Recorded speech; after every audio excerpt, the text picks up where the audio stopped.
The scene opens on a tight close-up shot of the bottom of a weathered wooden door, shrouded in the deep gloom of midnight.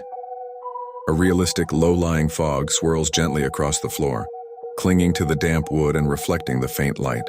Visible dust particles drift lazily through the air. From the narrow gap beneath the door, a shadowy tendril begins to emerge. It's not a natural movement, it's staccato, jerky and utterly unsettling. The tendril, inky and non-human, unfurls with a chilling deliberateness.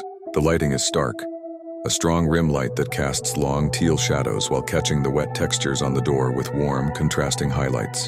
The camera, with a subtle handheld motion, slowly zooms in on the grotesque appendage.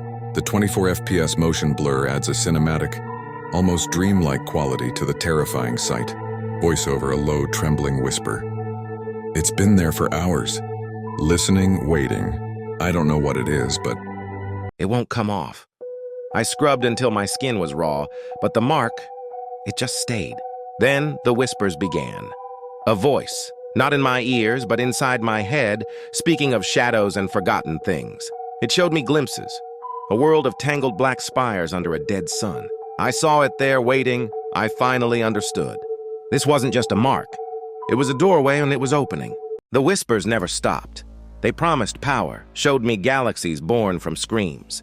My own flesh began to betray me, twisting into the very shadow I feared. The walls of my world are cracking, and now the darkness is pouring in. They called me a doorway. They were wrong. I am the key. The whispers were no longer just sounds. They were my thoughts. My skin, my bones, just a shell I shed, a memory of a forgotten dream. This world, with its fragile light and simple shapes, was the real prison. But now, I am awake. The shadows and I are one. The key has been turned, the door is gone. There is no invasion, there is only replacement. I wandered through the endless dark spires, my new form casting long, shifting shadows.